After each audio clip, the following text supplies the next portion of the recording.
आमदार हा सगळ्याला माहिती आहे, स्वतः सर शिक्षक होते, हारामासाचे शिक्षक होते.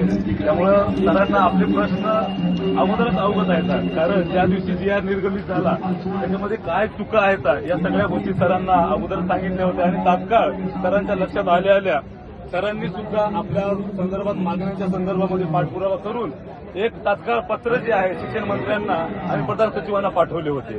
आणि आपलं जेव्हा हिवाळी अधिवेशनामध्ये आंदोलन होतं नागपूरला, तेव्हा सुद्धा प्रवीण स्वामी सर आमदारांनी आपल्याला तिथे येऊन सुद्धा पाठिंबा दिले होते आणि तात्काळ मुळामध्ये आता आपल्यालाच भेटायला इथं आले होते, पण आपल्याकडनं थोडंसं चुका झाल्यामुळे साहेबांनी तिकडे सुद्धा जाऊन पाठिंबा दिलेला आहे. तर मी विनंती करतो सगळ्यांना की सरांनी आपली मागणी घेतली म्हणजे 100% सभागृहामध्ये तर त्यांनी आपला मुद्दा लावूनच धरलाय आणि 100% जोपर्यंत आपल्याला मागणीला यश येणार नाही तोपर्यंत तर त्याचा पाठपुरावा करतील आणि फॉलोअप घेत राहतील.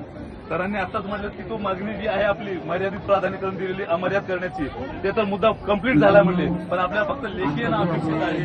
एवढंच पाठपुरावा कसं लवकरात आपण काळजी घ्यावी आणि आम्हाला थोडंसं दिलंच द्यावी. कारण पूर्णपणे 180-90 मार्क जरी घेतले मर्यादित प्राधान्यक्रम असल्यामुळे जास्त काढ आणि पहिली मागणी जी आहे त्याच्यामध्ये 1.1 पद म्हणजे लागलेला उमेदवार जर बाद होत असेल आणि 160 मार्क घेऊन सुद्धा योगायोगाने जर त्याची निवड होणार असेल तर कुठेतरी गुणवत्तेला जी आहे तिथं डावळले जाणार आहे.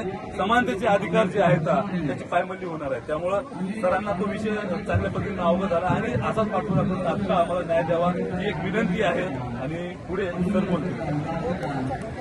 करू इच्छितो की युवा शैक्षणिक सामाजिक न्याय संघटनेला माझा पूर्णतः पाठिंबा आहे. आपल्या मागण्या यांच्याही अगोदर मांडलेल्या आहेत.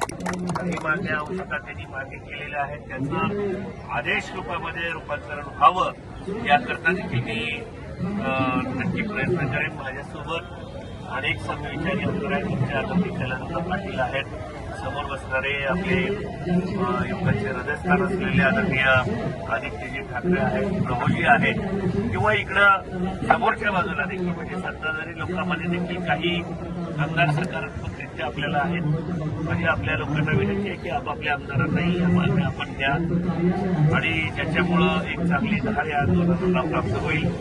आपण त्या ठिकाणी मला बोलण्याची जी संधी दिलात, विचार व्यक्त करण्याची संधी दिलात ही मी आपल्याला मनापासून आभार मानतो.